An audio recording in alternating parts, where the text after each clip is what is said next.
Chapter 10. Dad's beside me holding the flashlight up to Shiloh's eyes. Shiloh's still alive. This Judd Travers dog? I sit back on my heels and nod. I wipe one arm across my face. Dad looks around. Take those gunny's hacks over there and put them in the back of the Jeep, he says, and then he's holding a flashlight in one hand. Slips his arms under Shiloh and picks him up. I can see Shiloh wince and pull back on his leg where it hurts. The tears are spilling out of my eyes, but Dad can't see him in the dark. He can probably tell I'm crying, though, because my nose is clogged. Dad, I say, please don't take him back to Judd. Judd will take one look at Shiloh and shoot him. Take those gunny sacks to the Jeep like I said, Dad tells me, and I follow behind him as we go down the hill. I keep my mouth open to let the breath escape, crying out without making a sound, just like Shiloh. Ma's watching from inside the screen all covered with June bugs, where there has been buzzing about the light. Darlene's up, standing there on her nightshirt watching. What is it? What's he got? Darlene says, pestering Mom's arm. A dog, says Ma. Then she calls out, Ray, is it alive? Just barely, says Dad. I put the gunny sacks in the Jeep, and Dad carefully lays Shiloh down without waiting. I ask, and I crawl in the Jeep beside Shiloh, and Dad don't say no. He goes in the house for his trousers and his keys, and then we're off. I'm sorry, Shiloh, I whisper over and over, both hands on him so he won't try to get up. The blood's just pouring from his ripped ear. I'm so sorry. Jesus help me, I didn't know Baker's dog would leap that fence. When we get to the bottom of the lane, instead of going up to the road towards Judd's place, Dad turns left towards Friendly, and halfway around the first curve he pulls into Doc Murphy's driveway. Light's still on in the window. I think old Doc was in bed, 'cause he came out of the door in his pajamas. Ray Preston? He says. And he says, Dad, I'm sure sorry to bother you this hour of the night, Dad says, but I got a dog here and it's hurt real bad. And if you could take a look at him, see if it could be saved, I'd be much obliged. We'll pay. I'm no vet, says Doc Murphy. But he's already standing aside holding the screen door open with one hand so we can carry Shiloh in. Doc's a short man, round belly, don't seem to have practiced what he preaches about eating right. But he's got a kind heart, and he lays out some newspapers on the kitchen table.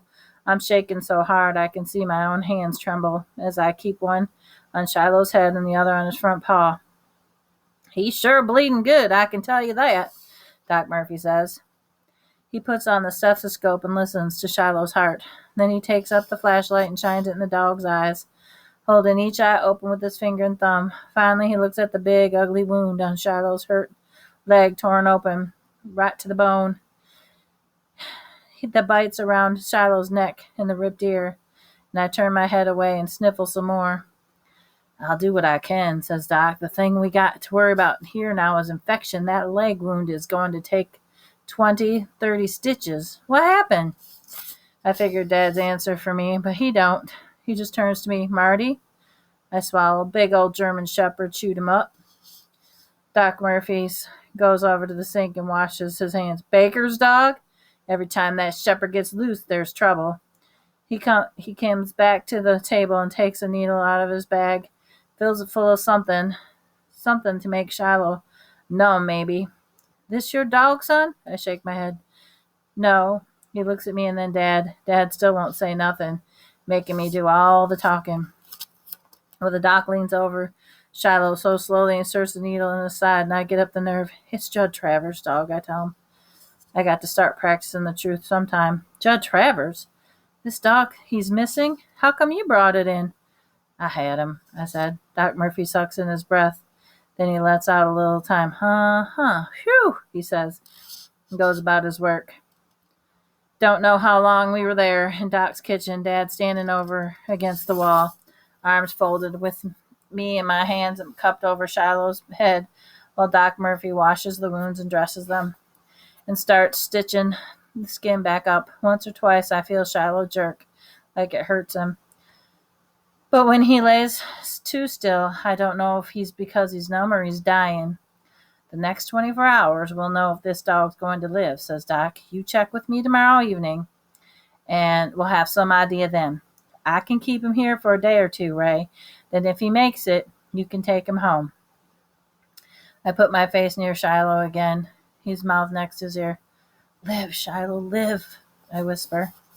Hardest thing in the world to leave Shiloh there at Doc Murphy's, the way his eyes follow me out the door, the way the muscles move, like he's trying to get up when he sees me leaving. Second hardest thing was to crawl into the Jeep with Dad afterward. There isn't a word passed between us till we get home. Once Dad turns the motor off as though I'm all set to get out, he says, Marty, what else don't I know? What? I asked. You keeping Judd dogs up there on our hill? I got a place for him all built, never letting on. What else you keeping from me? Nothing, Dad. How do I know that's not another lie? 'Cause it's not. You saying you don't make it true. I know what Mott meant, but it's not all black and white as Dad makes it out to be. Neither. Sometimes, when I get mad, it's clear as my head. You know, you would have thought more of me if I'd let that dog wander off until Judd found it again and kicked the daylights out of him in, I asked. Is that what you want me to do, Dad? I want you to do what's right. What's right? For once in my 11 years, I don't think I've ever had it stump my dad. Leastways, it seems to be 30, 40 seconds before he answers. You've got to go by the law. The law says that man that pays for money for a dog owns that dog. You don't agree with the law, then you work to change it. What if there isn't time, Dad? Shiloh could be dead by the time somebody looked into the way Judd treats his dogs. Dad's voice is sharp. You think Judd Travers is the only one around here that's hard-hearted towards his animals? You think he's the only one who starves or kicks them, or worse? Open up your eyes, Marty. Open up your eyes. Now Dad half turns in his seat, back resting against the door, facing me. How many times have you walked up to the school bus and seen them chained up dogs in somebody's yard? How many times have you put your mind to whether or not it's happy, its ribs sticking out like handles on the sides? Suddenly, you're face to face with a dog that pulls on your heart, and you all at once want to change things? I swallow. There's got to be a first time, I answer. Dad sighs. You're right about that, he says. I'm pushing my luck, I know it. If Doc Murphy don't tell Judd about Shiloh, can we bring him back here and keep him? I could build him a better pen, make a fence high enough where the shepherd can't get in. Dad opens the Jeep door on his side. No, he says, and he gets out. I get out too. Just till Shiloh's better then? You know Judd treats anything that don't walk right. He'll shoot it, Dad. He'll shoot Shiloh. I found a dog once before over at Judd's place with a bullet hole in his head. We could at least get Shiloh well. I'm going to pay Doc Murphy's bill, I promise you that. You get some can money for the next 3 years. I'll deliver the county paper, too, if I get the chance. Honest, I promise.